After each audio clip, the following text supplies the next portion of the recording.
Today, I'm going to show you how I made the Soppressata salami. Welcome back to the channel. If you're new here, my name's Greg. Welcome to the Gourmet Woodsman. Let's make some Soppressata salami. Can't wait to try this at the end of the video. So the night before I make my Soppressata, I'm going to mix up some mold 600, Penicillium nalgiovensis. This is a white mold that's going to help protect the salami against getting more questionable molds. It will also help it dry more evenly. So I'll add a 1/4 teaspoon of this to about a 1/4 cup of clean, fresh water. If you're on a municipal water system that uses chlorine, any kind of treated water, you should probably use distilled water. Soppressata is a pork salami, and what I have here is 70% lean pork and 30% pork back fat. A Boston butt works great for sausage, but for salamis you're going to want to use a lean pork and a back fat. I'm going to put my pork in the freezer while I get the rest of my ingredients together. For my Soppressata, I'll be using salt. Kosher salt's great. Today I'm using some sea salt. Any salt, as long as it's just salt, not iodized or anything like that. Salami's going to take well over a month, so I'm going to be using cure number 2. This is mostly table salt, but it has 6.5% nitrite, 1% nitrate. Nitrate acts as kind of a slow release nitrite because the nitrate converts to nitrite, and the nitrite is what reacts with the meat. Nitrites and nitrates need time to do their thing. Don't add it to any sausages that you plan on eating the same day, because that could be very harmful to your health. Next, I'll be putting in some dextrose because we're going to be adding a bunch of hungry little bacteria to help us ferment and get down to a safe pH below 5.2. Closer to 4.9 is really what I'm going to be going for. But anyway, got to add some dextrose to feed those hungry little bacteria. Sometimes I'll add some dextrose and some regular sugar. Dextrose is like a readily available food source where the sugar acts as a little bit of a time release. Next, I'm going to add some black pepper.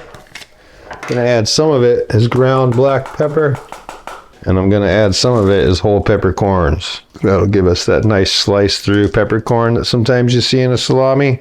Now, ideally, we'd be using Calabrian red pepper flakes, but I don't have those, so I'm just going to be adding my store-bought red pepper flakes, but certainly Calabrian would be better. Authentic is great to go for, but I think this will be delicious anyway. And add hot Calabrian pepper. Again, if you live somewhere that has a specialty market, like an Italian grocer, or even a good world market, you might find this. Otherwise, you might have to get it online like I had to. And I got mine from Butcher's Pantry. There are several places that sell Calabrian pepper.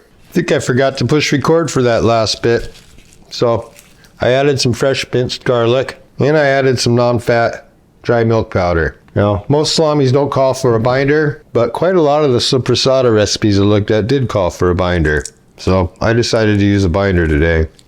I'm going to be using these 61mm protein lined casings. Now, hog middles are a more traditional casing to use. I'm a little afraid that when I press them, which I will be doing later, they're going to be more fragile. I'm concerned about that. And the other thing, I've been a little disappointed in the salumi and salami I've made with natural casings. It just seems to dry a little quicker and a little less evenly. So I find that these protein lined casings are my favorite for salamis. For my Soppressata, I'm going to be using this FLC culture to create the lactic acid that's going to lower the pH. And it says that this can be used for slow or fast acidification. Slow for a more mild effect and fast for a more sharp effect. I've mostly used it at high temperatures. But today I'm going to use it, I'm going to leave it on my counter, which is going to put it a little below what it says the optimal is for slow fermentation. I'm going to add a 1/4 teaspoon to about a cup of water. Mix that around a little, make sure it dissolves. I'm going to leave that out for about 20 minutes. Now this says 80 degrees is optimal for the slow ferment. And my house right now is about 74, so we'll see how it goes. Well, about 30 degrees, perfect. I'll be grinding my meat and fat separately for this Soppressata because I'm going to grind the meat on this bigger die.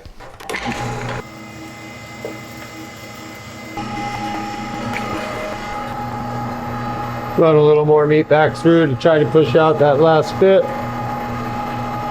Piece of bread works great for that, but I don't have any right now on hand. All right, I actually have a different sausage I'm making that's going to use the same die. So I'll be right back to grind the fat. Now I'm going to grind my fat through the smaller die. I'll take a tiny bit of this actual meat to see if I can't push through that last bit of fat. Yep, it's going to push it through. It's great texture. My coarsely ground pork and my more finely ground pork fat. Hope one of these cameras can see that. I'm like 29 degrees. Plenty cold for mixing salami or sausage. Always want to be below 35 for this. For my soppressata, I'm adding my salt, my binder, all my spices. Going to add the starter culture I mixed up about 20 minutes ago. And I'm going to add a little bit of red wine that I put in the refrigerator. It's time to mix. You just want to make sure this all comes together. Everything gets distributed evenly. That fat gets distributed. Spices get distributed. Doesn't take very long. So when it starts to really lift the bowl up, we're getting close. You can start to see the protein extraction. Starts to lift the bowl up on its own. Starts to stick to your hand and it won't come off. And it starts to have a very furry, fuzzy look where you can really see the strands coming off. So this is done, ready for the stuffer. Excited about this Soppressata. Soppressata? I'm not sure, man. I'm not great at pronouncing things. I had my dumb American accent to them, but, you know, I think it's Soppressata. Soppressata. Anyway, I'm putting it in my hopper, trying to push out any excess air. And I'm just going to put it on. It's easier to buy these pre-tied. They usually do a fine job of tying them, but I didn't. So what I'm going to do is just make a bunch of pleats in this and take my string around my pleats.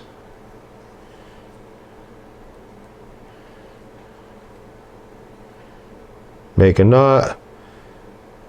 Go through again. That's what a lot of butchers do. Keep holding those pleats so you don't lose that. And then pull tight. Now I make another little knot.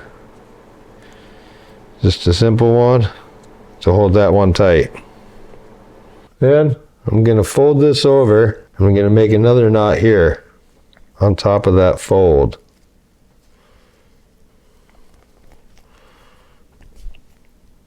And I'm going to secure that with a second knot as well. Then I'm going to take that whole thing over to the far side. And make one last simple knot.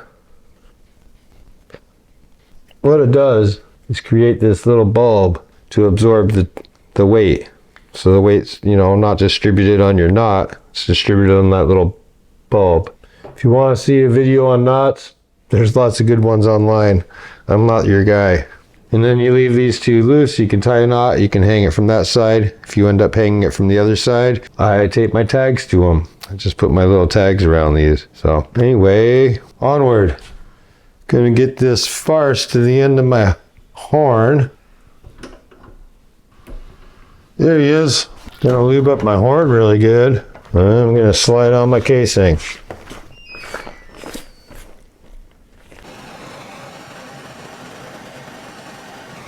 Gonna take my sterilized pricker that's cooled down, poke a few holes,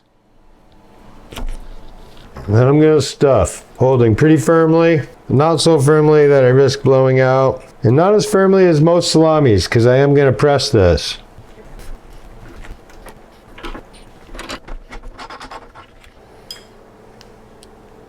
Twist it really tight just to make my salami as tight as it can be here. And I'm going to do pretty much the same knot. I'm going to go over, I'm going to go over again. Meanwhile, all the while I'm holding this tight on the casing until I get a good cinch on it. Then I got a good cinch, now I can let go. Make my second little over and under knot to hold it down. I'm going to do the same thing where I fold this over.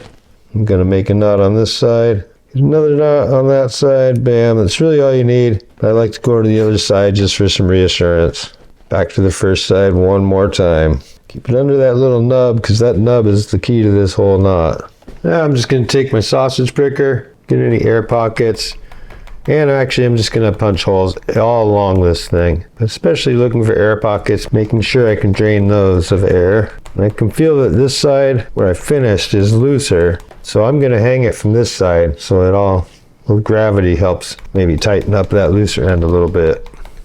I'm going to take that mold I mixed up last night. I'm just going to brush this with this mold. Penicillium nalgiavensis. Just one little coating is all I gave it. I'm going to take the plastic wrap.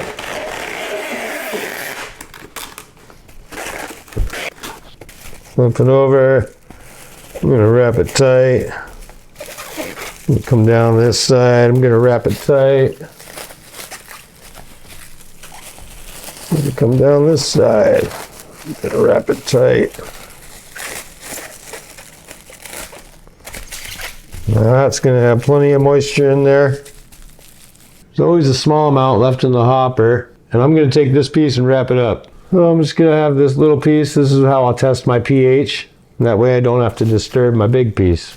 The root word for soppressata, I believe, is pronounced soppresse, which means literally to press. So some soppressatas are not pressed, actually, I've learned, but most of them are. It really depends, I guess, on the region of Italy. The way I'm going to press mine is in these hotel pans, and I'm just going to add a bunch of weights. I got 32 pounds here. Kind of feel like I should have some more weight. See what else I can find around. Well, those weights didn't feel like quite enough. I had 5 4-pound weights and 5 3-pound weights. So I had 32 pounds. So now I have like 32 pounds plus a bunch of canned goods. Got some canned tomatoes, some home canned chicken soup, some pork broth, some chicken broth. But yeah, you could use just water. It weighs about 8 pounds per gallon, depending on what temperature it is. Pretty much 8 pounds per gallon. I'm gonna take my tester piece, just toss it on in here. I'm gonna stick this in my oven with no light on. I think it will be a little warmer than outside. You know, it's gone down to just about 70 degrees in my house. And I do want this one to stay a little warmer. I might even do an intermittent light on the oven just to try to keep it warm. Trying to balance these just right so that it's, yeah, that feels better. This is finely tuned weight distribution here. It's taken 40 hours. I mostly use quick fermenting bacterias. This one actually ferments quick if it's at a higher temperature. But yeah, we're just below 5. I think that's going to be perfect for my soppressata. Next step is to weigh it and get it into the cabinet to dry. It did flatten a little bit. It's not round anymore. Love the smell of the fermented meat when it comes out of the ferment. So good. Get my scale over here. Put one of these pans on. Tear that weight out. And write that down. Now I'm going to make a tag for this. I'm going to write its target weight, which, you know, for me, I like it about 40%. I'm okay with a little less, 38, 39, but I usually target 40%. See you in a little bit, buddy.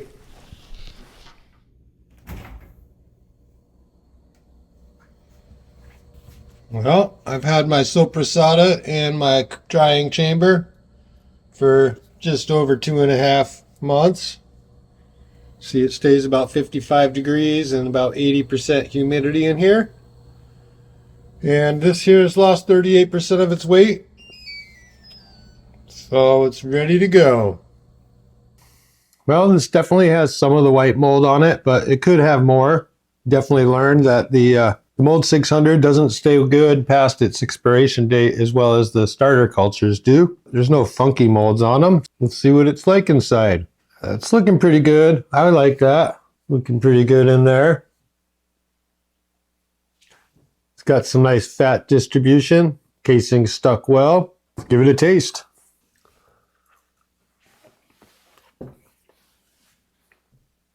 That's really good.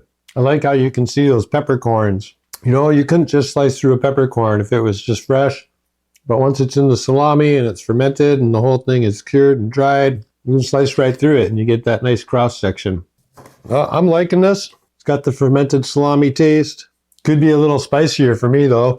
I mean, if you're sensitive to heat, it's probably spicy enough for you, maybe even too spicy. That's why I do all my recipes in percentages, and I will take note of that. That next time I make a soppressata, I will add more heat, more hot pepper. Spice almost hits you after you eat it more than when you're eating it. It is really tasty. I'm liking it. If you want to give soppressata a try, I'll leave the recipe in the description. Make sure to give this video a big thumbs up. If you're not subscribed, subscribe to my channel. Put some love into your food. Peace.